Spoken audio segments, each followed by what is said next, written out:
El voto es, en las democracias representativas, uno de los actos fundamentales que permiten que las y los ciudadanos expresen su pertenencia a una comunidad política y puedan tomar decisiones sobre su propio futuro.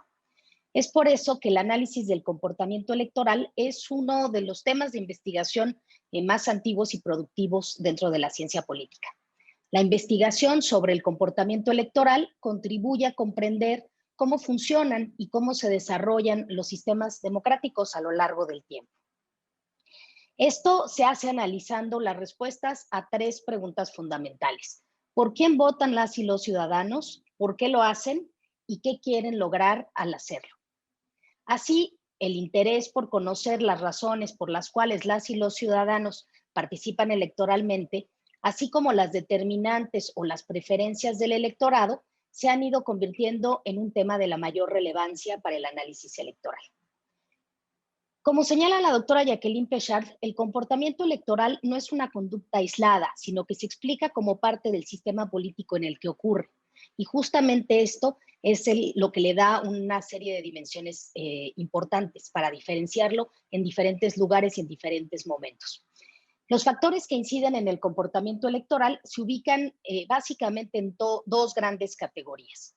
Por un lado, los factores de tipo estable o permanente, que dan lugar a alineamientos partidarios más o menos duraderos, y por otro lado, factores de tipo coyuntural o de corto plazo, que actúan en el momento de la elección junto con los factores de largo plazo, mismos que tienden a modificar dichos alineamientos. Estos dos grupos de factores son la base de las diversas escuelas que estudian el comportamiento electoral. Los esfuerzos por explicar el comportamiento electoral parten del interés por identificar la o las variables que definen la decisión de las y los electores, dependiendo de las variables explicativas, ya sean estructurales o coyunturales, y del tipo de datos que se utilizan para estudiarlas, esto es, datos agregados o datos individuales. Surgen tres escuelas o tres enfoques para el análisis del comportamiento electoral. En primer lugar, el enfoque sociológico, seguido del enfoque psicológico o psicosociológico y el enfoque racional. El enfoque sociológico intenta explicar el comportamiento electoral de las y los individuos a partir de grupos sociales particulares. De este modo, lo que hace es estudiar las determinantes sociales del comportamiento electoral.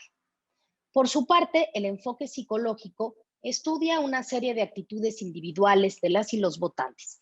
Y esto es relevante porque es justo ahí donde se basan sus decisiones electorales.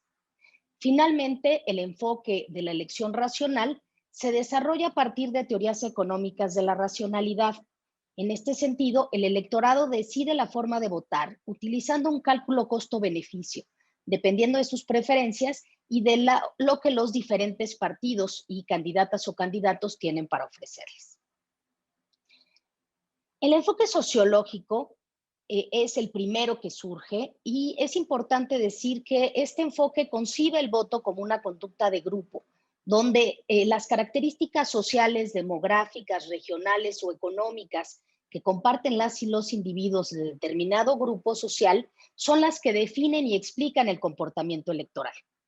Al interior de este enfoque surgen cuando menos tres vertientes para explicar la forma en la que se comportan y se conducen las y los electores. La primera de estas vertientes es la llamada geografía electoral. Esta surge en Francia a principios del siglo XX. Y esta propuesta sostiene que el comportamiento de las y los electores se basa en una serie de características sociales y económicas que tienen una fuerte inscripción espacial, y esta se mantiene estable a lo largo de largos periodos de tiempo. Esta corriente permite mostrar la distribución del voto en determinada elección, así como la evolución del mismo a lo largo del tiempo, partiendo del supuesto de que el espacio tiene una dimensión social que influye en la conducta de quienes lo habitan. Otra de las vertientes de este enfoque es la llamada teoría de divisiones o clivajes que plantean Seymour Martin Lipset y Steinrocken, que examina la historia de las sociedades europeas para identificar las principales divisiones sociales estables en las raíces de las divisiones políticas y partidistas. Entre las principales variables sociales utilizadas y cuyo efecto se ha medido, destacan por un lado la clase y por otro la pertenencia religiosa. mismas que además de ser frecuentemente analizadas, han mostrado ser los factores que más efectos tienen como determinantes del comportamiento electoral. Esta teoría ejerció una gran influencia en la investigación sobre el comportamiento del voto al mostrar la naturaleza profunda y duradera de los principales determinantes sociales del voto. Y finalmente, la tercer corriente empieza a desarrollarse en la Universidad de Columbia en los Estados Unidos a principios de los años 40 del siglo XX, a partir de un grupo de investigadores encabezados por Paul Lazarsfeld. Lazarsfeld y sus colegas encuestaron 7 veces a 600 votantes potenciales en el condado de Erie, en Ohio, durante la campaña presidencial de 1940. Los resultados del estudio fueron publicados en un texto titulado The People's Choice: How the Voter Makes Up His Mind in a Presidential Campaign en 1944, y en 1954 publican una segunda parte de este trabajo titulado Voting: A Study of Opinion Formation in a Presidential Campaign, a partir de un segundo estudio panel que realizaron en Nueva York en 1948. Los estudios panel de Lazarsfeld estaban diseñados para medir los cambios en las intenciones del voto individual durante una campaña presidencial. El objetivo de la investigación se centraba en un estudio de mercado sobre el comportamiento de las y los consumidores, así como de los efectos de la propaganda. Sin embargo, lo que encontraron fue una cosa completamente distinta que justamente da origen a esta vertiente de los estudios del comportamiento electoral. El equipo de Lazarsfeld encontró que su medición del contenido de los medios no explicaba las decisiones de las y los votantes, ya que sus elecciones parecían estar basadas en elementos estructurales, como son la religión y la clase social, reforzadas por interacciones cara a cara con personas que coincidían con sus opiniones. La investigación mostraba un reforzamiento de una serie de predisposiciones políticas preexistentes y también mostraron poca intención de cambio. Así, para 1947, Lazarsfeld y sus colegas habían modificado sustancialmente sus hipótesis de trabajo. Habían minimizado el papel que tenían los medios de comunicación y los partidos políticos y se centran en la percepción de quienes respondían sobre la visión política de su familia, amigos, colegas, entre otros, enfatizando la homogeneidad de esas redes sociales y también la tendencia a producir un incremento en la conformidad política a lo largo de la campaña. Así, contrario a la hipótesis inicial que habían planteado en su primer estudio, centrada en la analogía entre la decisión del voto y las decisiones más o menos calculadas de consumidores, concluyen que para una proporción muy importante de votantes es mejor considerar que las preferencias políticas son análogas a los gustos culturales, es decir, la música, la literatura, actividades recreativas, ética, discurso y comportamiento social, entre otros. Pero la pregunta era, ¿a qué se debe estas conclusiones a las que llegan?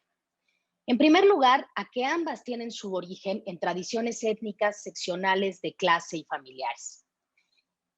En segundo lugar, a que ambas muestran estabilidad y resistencia al cambio para las y los individuos, pero flexibilidad y ajuste a lo largo de generaciones para la sociedad en su conjunto. Y finalmente, parecen ser cuestiones de sentimiento y disposición más que preferencias razonadas. Si bien las preferencias responden a cambios de condiciones y estímulos inusuales, son relativamente invulnerables a la argumentación directa y son claramente vulnerables a las influencias sociales indirectas. De este modo, se caracterizan más por la fe que por la convicción y por una expectativa en lugar de una cuidadosa predicción de las consecuencias. Lo cierto es que, independientemente de la tendencia hacia la individualización de las sociedades occidentales, las y los votantes siguen siendo individuos pertenecientes a diferentes grupos y redes sociales. Las y los individuos tienen múltiples identidades. Una u otra de ellas puede dominar y movilizarse según el periodo, los hechos y lo que los partidos y candidatos estén ofreciendo en una elección determinada.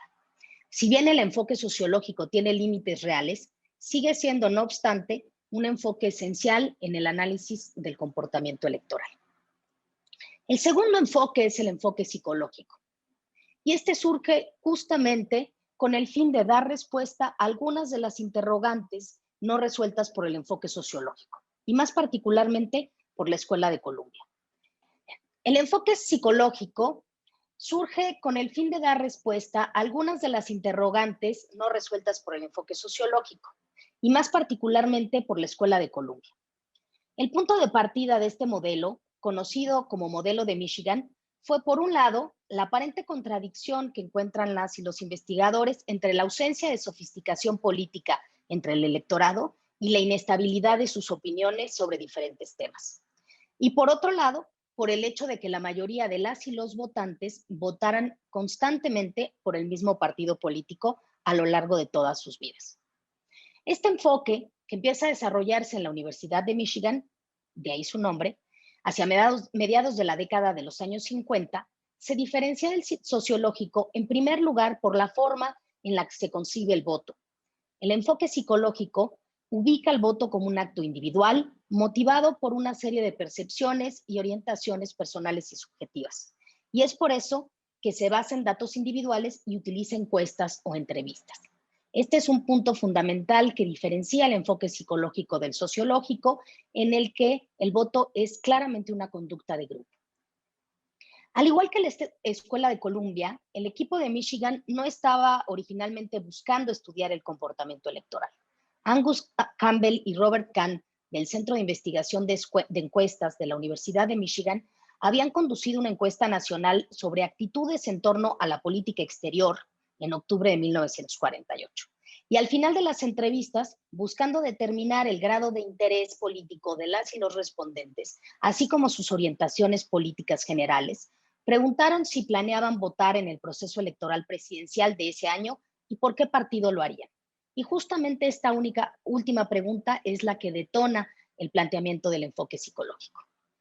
Después de la elección, y evidentemente estimulados por el muy publicitado fracaso de la encuesta de Gallup para predecir la sorpresiva victoria de Harry Truman, decidieron volver a entrevistar a las mismas personas para analizar la cristalización del voto con el fin de registrar las características personales, actitudinales y demográficas de votantes y no votantes, republicanos y demócratas, así como de evaluar la influencia de diversos factores psicológicos, sociológicos y políticos en la determinación del voto.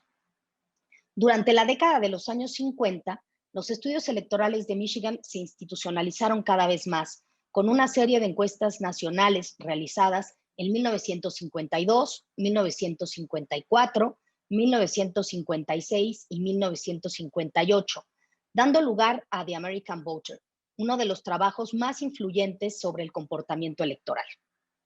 Los datos que presenta The American Voter proceden de las encuestas de Michigan realizadas en relación con las elecciones presidenciales de 1952 y 1956. A diferencia de los estudios anteriores de Columbia, los estudios electorales de Michigan se basaron en muestras de encuestas nacionales. Por lo tanto, estaban bien adaptados no solo para desarrollar y probar teorías sobre el comportamiento del voto, sino también para proporcionar un registro histórico de las consideraciones que dieron forma a los resultados de elecciones nacionales específicas. Uno de los principales hallazgos de The American Voter fue que las victorias aplastantes de Eisenhower hicieron poco por perturbar las lealtades de larga data al Partido Demócrata de un número importante de votantes estadounidenses. Este hallazgo enfatizó la importancia política de la distinción fundamental de los autores entre fuerzas de largo y corto plazo. Así, plantean que existen pocos factores tan importantes para las elecciones nacionales que los vínculos duraderos de millones de estadounidenses a uno de los partidos. Y en este sentido, plantean que quienes votan por un partido en una etapa temprana de la vida seguramente lo seguirán haciendo así a lo largo del resto de su vida. The American Voter presenta un marco explicativo capaz de abarcar tanto una estabilidad partidista como resultados electorales cambiantes, incluidas las llamadas elecciones desviadas. Por eso, trata y retrata las lealtades partidistas como relativamente estables, pero de ninguna manera inmutables. Y este es uno de los factores centrales del enfoque.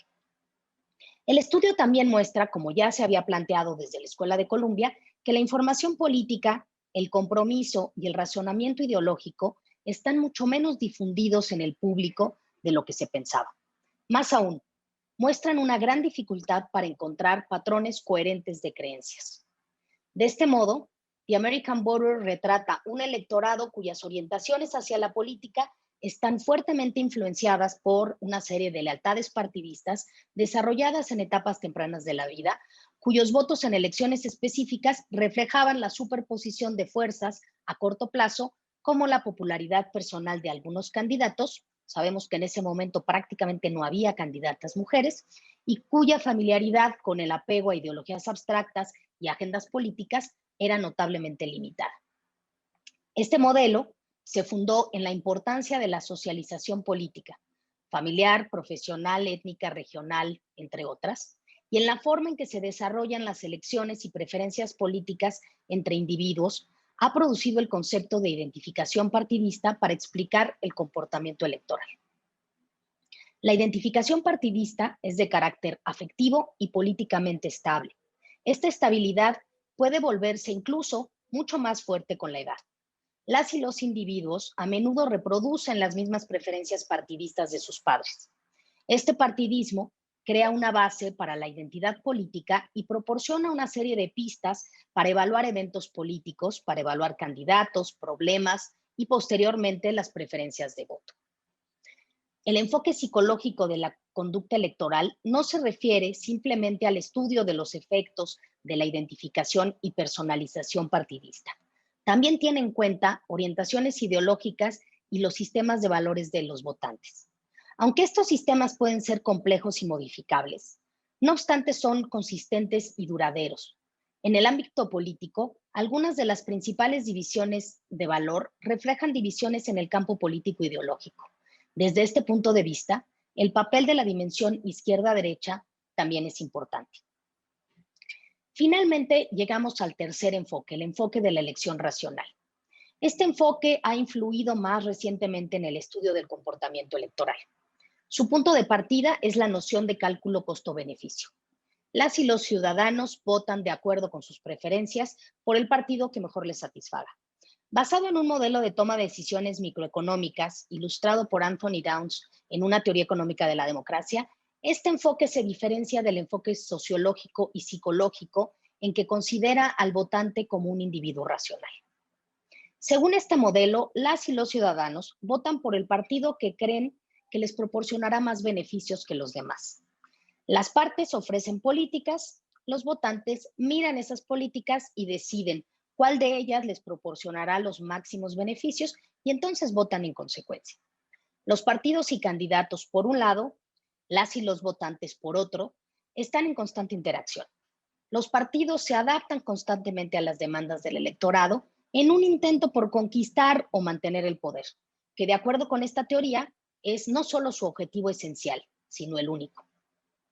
Este modelo aplicó la hipótesis de la maximización de la utilidad desarrollada en economía en la toma de decisiones políticas. La teoría de la elección racional también juega un papel importante en la incorporación de ideas empíricas con respecto a la importancia electoral de las percepciones y valoraciones de la política y el desempeño en la corriente principal de la investigación del voto bajo la rúbrica de voto retrospectivo.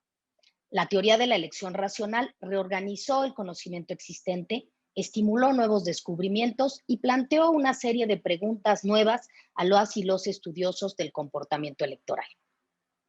Anthony Downs intentó establecer una regla de comportamiento generalizada, pero realista, para un gobierno racional, similar a las reglas utilizadas tradicionalmente para consumidores y productores racionales en la teoría económica. La primera y más importante contribución de Downs fue la introducción de modelos espaciales de competencia electoral en el campo de la ciencia política. Downs presenta un modelo en el que, en primer lugar, las y los votantes se organizan a lo largo de un continuo ideológico unidimensional. En segundo lugar, los partidos eligen políticas correspondientes a puntos de ese continuo. Y finalmente, el electorado elige partidos sobre la base de la proximidad ideológica. Este aspecto del trabajo de Downs generó una considerable literatura teórica sobre varios aspectos de lo que ha llegado a llamarse el teorema del votante mediano. Otra vertiente clave de la influencia de Downs se deriva de su observación de que para una cantidad del electorado, el comportamiento racional excluye cualquier inversión en información política per se, ya que sus elecciones individuales casi no tienen posibilidades de influir en el resultado de una elección. En estos términos, para Downs, cualquier esfuerzo enfocado a adquirir información sería poco racional. El estudio del comportamiento electoral es un asunto extremadamente complejo por todas las razones aquí descritas, pero también porque los sistemas políticos evolucionan con el tiempo y las y los votantes se adaptan a los cambios en estos sistemas.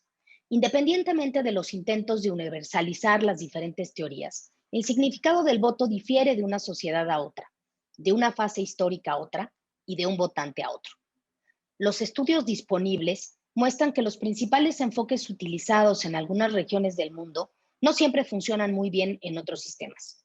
Así, en sociedades democráticas en formación, con sistemas de partidos embrionarios y sin una unidad real de conciencia nacional, así como en sociedades que aún son tradicionales, las determinantes sociales que producen el voto pueden ser muy distintas. Este es un muy breve recorrido por las teorías del comportamiento electoral. Sin embargo, hay que considerar que a pesar de las críticas y los desarrollos recientes, los tres enfoques se siguen utilizando. Muestra de que no existe una variable que por sí misma explique el comportamiento electoral.